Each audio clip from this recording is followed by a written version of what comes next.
We're told by one of the NBC newsmen who was stationed at the rear of the National Assembly that they did, in fact, sweep Deputy Chow out of the building by the rear entrance and put him in a Jeep. We're also told that they knocked a Vietnamese woman to the ground during the process of putting Chow in the Jeep. And then they sped away in the Jeep. So this is the culmination of the case of Deputy Trong Nak Chow, who now has been formally arrested by the Saigon police and is on his way who knows where. Stan Major, NBC News, Saigon. Chi Lang Training Center is located at the base of the Seven Mountains region on the Cambodian border in the Delta. As the area advisor, Colonel Robert Hassinger, and I were discussing Vietnamization, enemy gunners fired heavy machine guns from the mountains. That's probably Charlie up there with a machine gun shooting down on the airstrip. Tower picked up the location and spotted it with a .50 caliber, and now we're putting 155s in there. They're firing direct fire right from down here. How often does this happen during the day, Colonel? Well, it doesn't usually happen very often during the day. Maybe once or twice a week they'll get up enough courage to slide down the side of that mountain, shoot a few rounds in here. It's mostly a nuisance. See, they're hitting the positions now along the edge of the ridge line there, where we have known gun positions up in there. It's a form of harassment, then. Yeah. This is Stan Major, NBC News, in the Seven Mountains region of Choduk Province.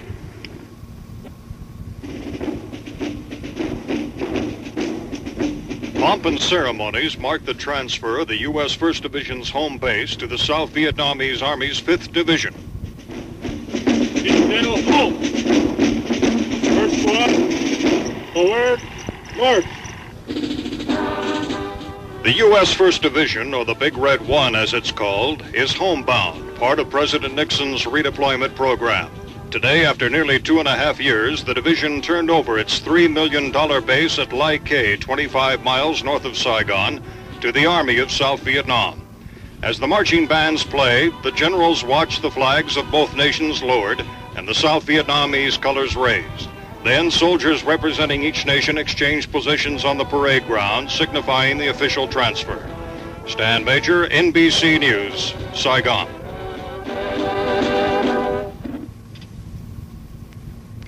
Bob Hope is in the midst of his 9th Christmas tour of the Vietnam War Zone. At Cu Chi, home of the famed 25th Infantry Division, after Hope completed a show for about 10,000 GIs, he took the entire troop to the 12th Evacuation Hospital on the base, where he first talked with NBC News for Monitor. I asked him how the tour was going thus far. Oh, just great. Very exciting. Real great. Just saw some VC in there. Just jumped off the dust off that helicopter. They just brought him in. Then we saw a couple of our kids that had gunshot wounds. Man, they all pay, don't they? Huh?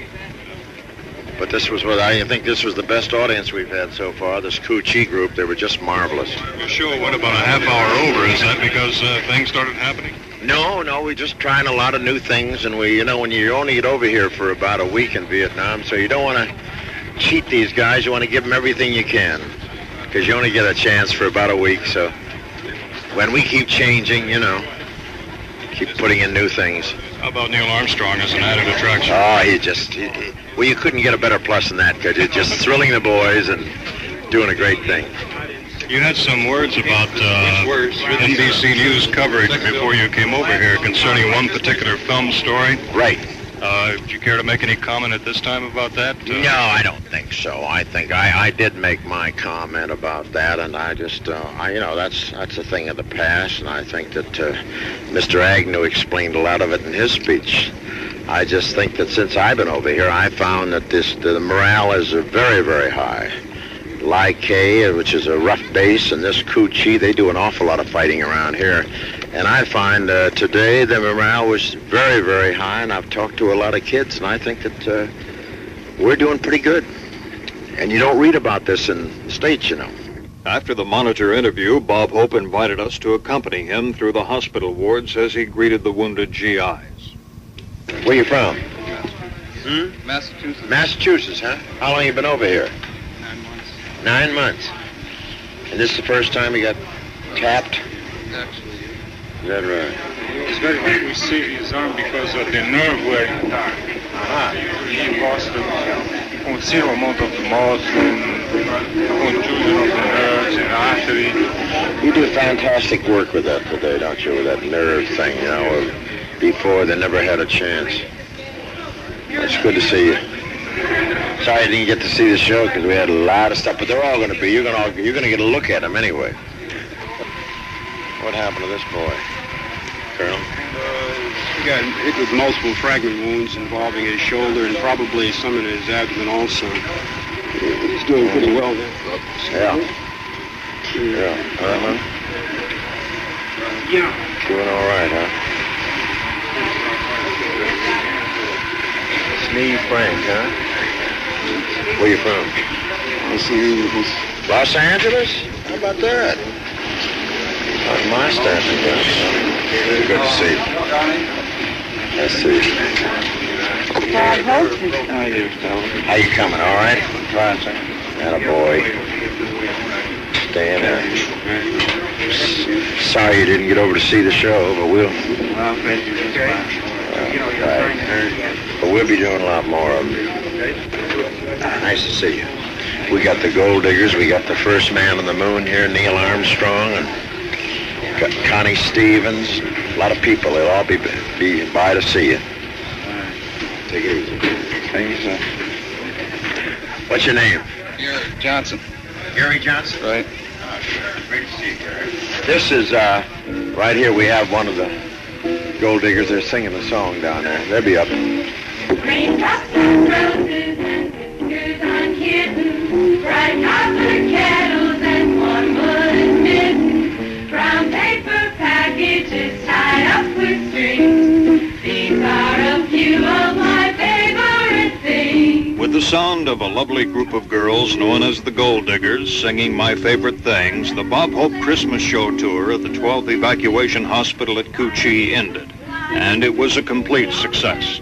The smiling faces of American soldiers wounded in action, now lying in hospital beds, prove that. My dresses with blue satin sashes, snowflakes that stay on my nose and eyelashes, silver white winters and mountains in spring.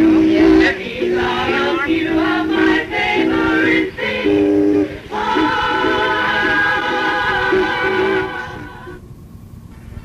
Perhaps one of the more colorful aspects of the ceremonies involving the defenders of the two Cambodian border outposts here at Ban Mi Thuot today is now taking place. After the medals were pinned on the individual soldiers, including some 8 Americans, young Vietnamese girls, mostly very attractive and in blue size, have now moved out. And they have placed what appears to be a lei of flowers around the necks of the individual soldiers and have thrown confetti at them. What this symbolizes, I don't exactly know. Anyway, it brought a round of applause from the spectators here who have gathered at the parade ground at Ban Mi Thuot. The young ladies, all of course with the dark black Vietnamese hair, and all dressed in the beautiful blue eyes, the flowing gown-like dress of the South Vietnamese girls, now marching off. And they receive a salute from the soldiers they have just honored. This is Stan Major, NBC News at Ban Mi Thuot, South Vietnam. Now, going up the steps into the main theater area, I can smell the odor of the explosive device that has gone off only about 15 minutes ago. Several American newsmen are already here. The police have already cleared the theater. There has been not what you call extensive damage inside the theater. However, there are some chairs have been knocked out of place. Some boards are strewn around. The plastic device apparently went off inside the theater restroom, injuring several people. We don't know the extent of their injuries nor how many have been injured at this time. They've already been taken away. This is Stan Major, NBC News, and the Rex Cinema. in downtown Saigon. Take Christmas, New Year's, Easter, and the 4th of July, wrap them all up into one gigantic celebration lasting 3 days, and you have Tet, or the Lunar New Year holidays in Vietnam. This year, Tet will officially begin at midnight Thursday, February 5th. Contrary to our New Year's Eve festivities, the people here usher in the New Year sitting quietly at home. The next morning, a very important aspect takes place when the first visitor of the New Year arrives. Tradition states that the first visitor will denote the fate or fortune of the family for the coming year. So much care is taken to make sure someone they desire to influence them in this symbolic nature, in fact, does arrive before perhaps someone who may be poor in riches or spirit. One aspect the ladies won't like of the Lunar New Year is the fact that it's a birthday celebration, too, for everybody. Everybody becomes 1 year older with the New Year. Specific birthdays are not the custom here. There are some ceremonial rites during Tet, but in later years these have given way to outings at the zoo or the visiting of friends in their home. The fact that there is a war going on, of course, dampens the usual enthusiasm for Tet. As the year of the chicken ends and the year of the dog begins, soothsayers are predicting this for the new year. No end to the war, no progress of the Paris peace talks, but some phasing down of the battlefield action. One Vietnamese poet writing about Tet long ago summed it up this way: "They thoughtlessly say to one another that everything is new, and never believe otherwise, even if anyone tells it to them." For Monitor, Stan Major, NBC News, Saigon. Vice President Agnew has just alighted from the airplane. He's received a bouquet of flowers from a young Vietnamese girl. He's shaking hands with Ambassador Ellsworth Bunker. This is Vice President Agnew's first visit to the war zone. He will fly from here by helicopter to the palace in downtown Saigon to be greeted by President Tu and Vice President Nguyen Cao Ky. Mr. Bunker and Mr. Agnew are now exchanging formalities. Mr. Agnew is going directly to a helicopter standing by. He is not going to make a plainside statement upon his arrival. This is Stan Major at Tan Son Nhut Air Force Base in Saigon. Communist North Vietnamese forces waited until 2 o'clock this morning for a strike for the second time in 4 days at a fire support base called Jerry along the Cambodian border. The mortar and ground attack by the unknown size enemy force was launched against the men of the 3rd Brigade, U.S. 1st Air Cavalry Division. American casualties for such an assault were high, 5 men killed and 5 more wounded. A military spokesman was asked whether the mortar attack preceded the ground assault. It was before the ground assault. However, they quite often fire some during the ground assault also.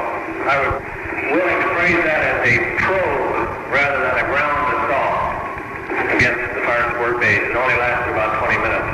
The spokesman also said there was little air support diverted to the battle area as the enemy force withdrew after their 20-minute probe. Stan Major, NBC News, Saigon. Sergeant Paul Hales in Vung Tau, South Vietnam, married his Atlanta, Georgia sweetheart, Phyllis Sheets, last night, although the couple was separated by 10,000 miles. The wedding, witnessed by a host of newsmen at each end, took place through the military radio system called Mars. Okay, are you ready to get married, over? Yes, I'm ready to get married, over.